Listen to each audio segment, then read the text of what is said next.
G'day, and welcome back to the Best of the Rest podcast with Sticks and... Freezer. Hey, mate, how are you? Good, yourself? Yeah, bloody good, mate. We're going to do a bit of a different episode today. We are. We thought we'd wind the clock back a bit and do an introduction to Formula One itself. Give the old new people to Formula One a little bit of a step up, a little bit of an intro course into Formula One, so then maybe you can understand what we're talking about a little bit more instead of just jumping in the deep end. Yeah, anyone new that's getting into it, maybe you've watched Drive to Survive, maybe you've just heard and seen a bit more floating around because it's getting a bit more popular. But we're gonna tell you what it's all about. Cover a little bit of the technical side of things and how everything goes, I guess. What's the whole point of this Formula One thing? Righto. So what is Formula One, Sticks? Well, it's a racing championship, I guess. What's technically the word? A category is probably the right way to put it. Yep. So there's Formula 1, 2, 3 and 4. Yep. Plus F1 Academy. Yep. Which that's only come out this year, I believe. I think it's been a couple of years now, but yes, it is very new. Really pushing it. So to explain F1 Academy, that's a female-only setup, and the idea is to promote female participation in racing and viewership, and it's a direct feeder into Formula 4 and Formula 3. Yes, I think it depends a bit on where the women are kind of at in their own career, whether they're ready to take the jump straight to F3 or they transition to Formula 4 as a little bit more of a competitive series. And so the idea with Formula 3 to up to 1 is it's a feeder series. So, the best talent from each Formula 4 works up to 3 to 2, and then 2 to 1. Yeah, and each time you win one of those championships, you can't compete in that championship again. So, for example, especially when it gets to the higher end, so there's been a few F2 champions that can't race in that category again and obviously can't go any lower. So they've had to kind of wait on the sidelines to hope for an F1 seat to open up. Which that can make it a little bit difficult if there's quality talent on the grid and a seat doesn't open up. You get quality drivers sitting on the sideline and not doing a whole lot. Yeah, because in Formula 1, there's only 20 drivers. Next year, there'll be 22. And that's made up of 10 teams. Next year, 11. So 2 drivers per team. Obviously, each have their own individual car. There's no sharing of cars or seats. So, once they exit F2, say they have won the championship, it might actually just be pure luck whether they get a seat or not. Timing can be everything, as well as obviously financial backing and sponsorships play a major part, especially in higher categories.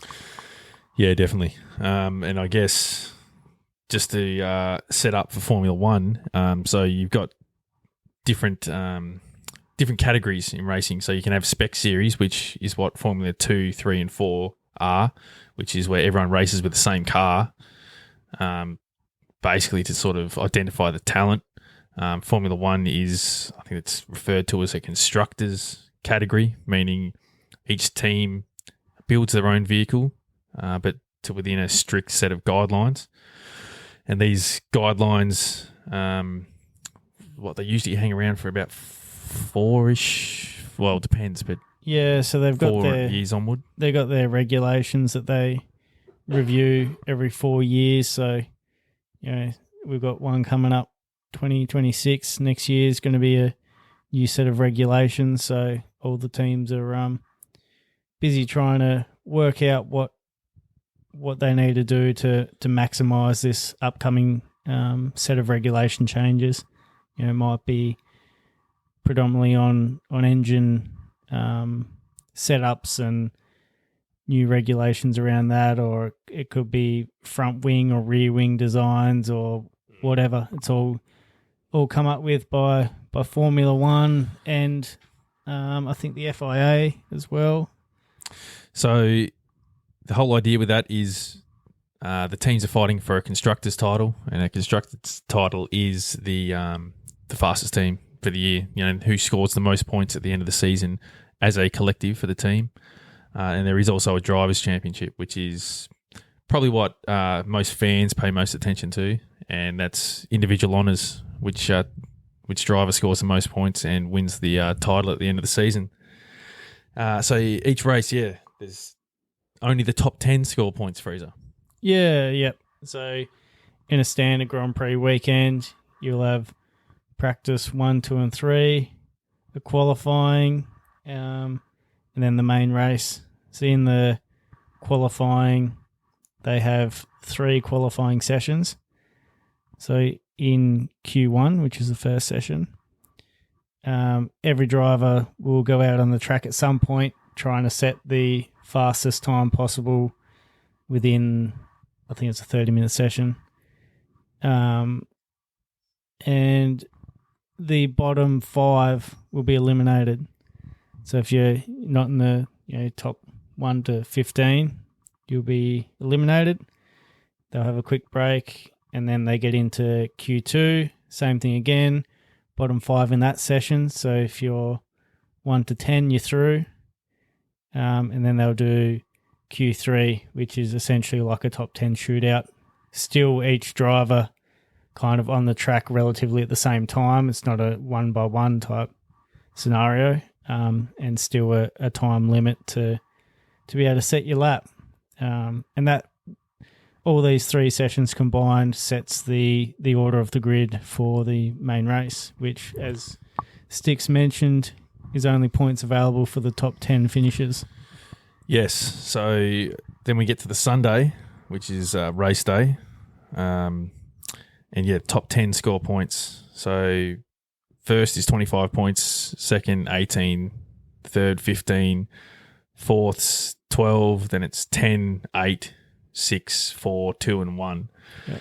And being a series where, like, it is a constructor series, so can be massive divides. So you can almost have multiple races going on within the one race.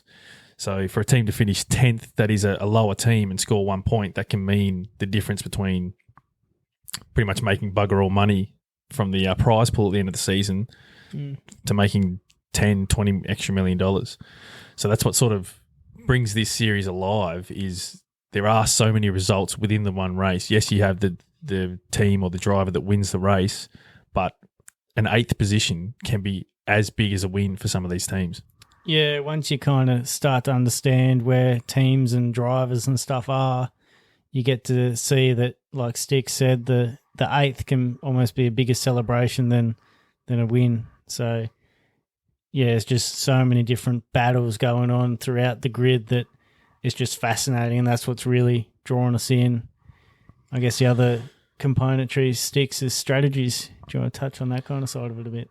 Yeah, so race day, you have to pit once in the race, mandatory, because you have to use 2 different tyres throughout the race. So you have a hard compound, medium compound, soft compound, which that's for the dry running, and there are an intermediate and a wet tyre, which only get used if it's a wet race, and typically the wet tyre never gets used for some reason, but that's a whole other topic.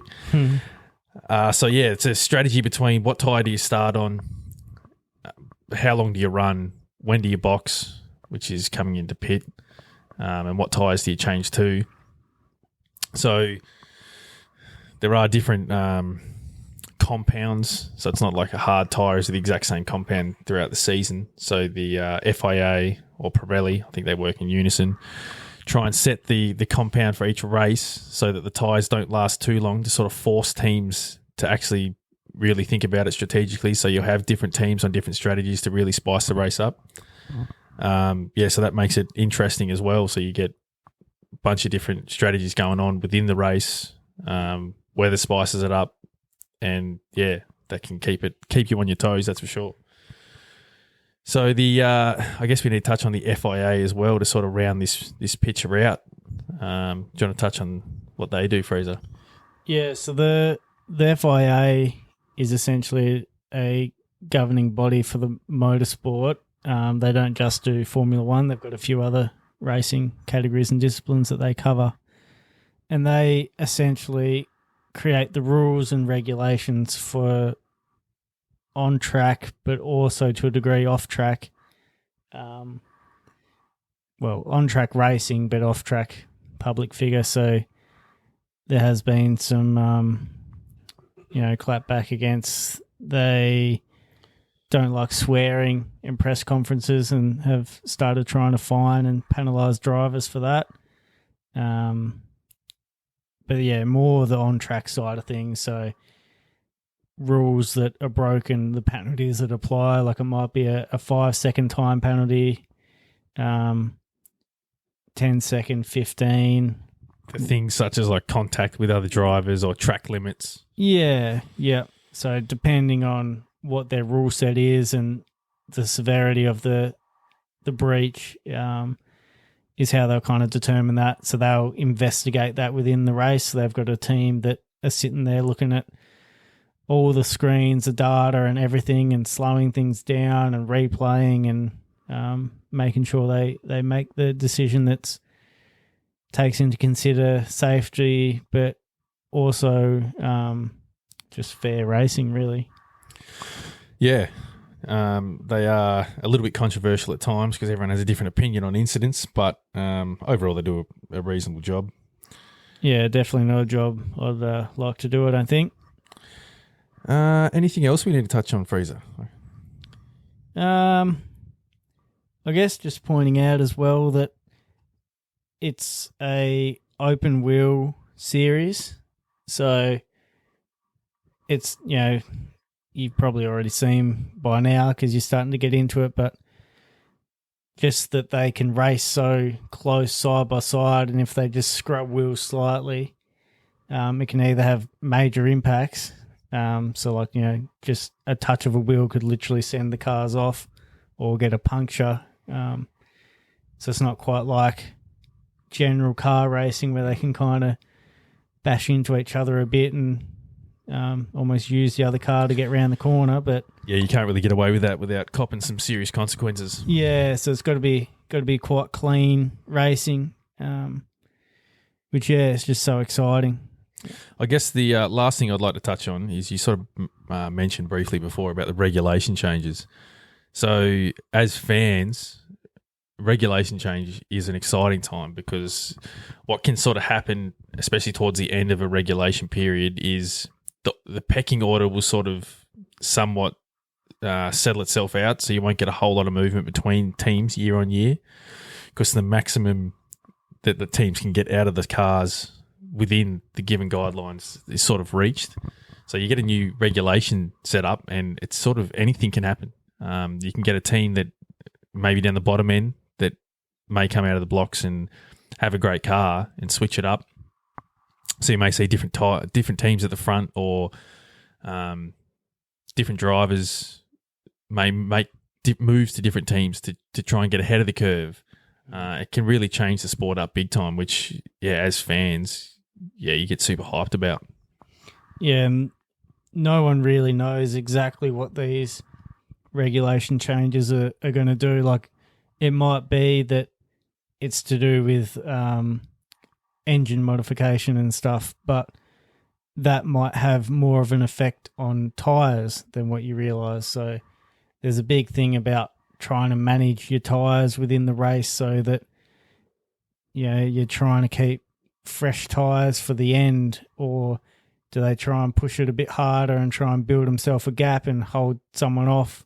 So it's all to do with tyre preservation and also fuel management. So essentially the cars, they can't be refilled during the race.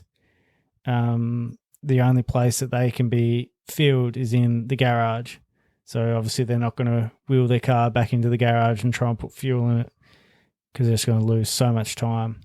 I guess mentioning pit stops. Yeah, so the average pit stop's probably between, what would you say, 2 and 3 seconds? Yeah.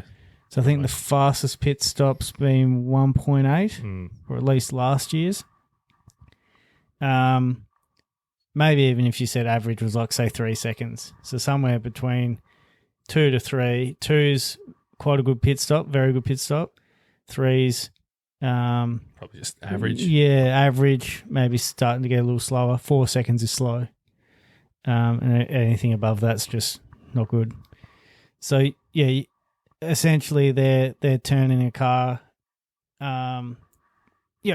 changing tyres in 3 seconds. So anything over that and you start losing a bunch of time compared to your competitors. So they don't refuel the car.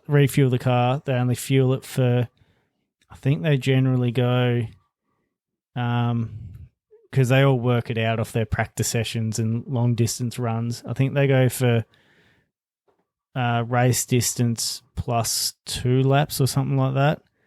Because if they get stuck behind a safety car and whatnot, they use more fuel. So yeah, they're essentially trying to finish with as least amount of fuel as possible. So then the car's lighter, but the cars still have to stay over a minimum weight amount. Yeah, there's a lot of it. You can dive into a lot of the technical side of things. Like they have to have a certain amount of fuel in the car that they can test after, and certain amount of wear on a plank on the bottom of the vehicle to make sure that the car wasn't running too low. It gets very technical. Yeah. The same with the designing of the vehicles. Like if you love that side of thing, you can really dive into it. It's a very, very interesting setup, really. It's like a one big science experiment. All the engineers get together, plus some of the best drivers in the world, and it all makes for a very interesting sport. And they do a good job at hyping the whole sport up now and really give you great access. So I highly recommend getting into it. It can take a little bit to learn the ins and the outs, but once you do, very rewarding. Yeah, and I feel like if you are quite new, that Drive to Survive is a good way to get in, because you start to learn that bit of a background of the teams and understand the battles that kind of go on within the field. And then after that, obviously you start to follow some drivers and teams and watch some races and see how things actually pan out during a race weekend. So definitely very entertaining. Sticks and I have definitely caught the bug. Yeah, it's good stuff. Get around it. Righto. So I think that probably wraps us up for this podcast, Freezer. I think that's about it. All right, time to box. Time to retire today's episode. Thanks for listening. If you've liked us, hit like, subscribe, share it with another F1 fan, and we'll catch you on the next one. See you, legends. Bye.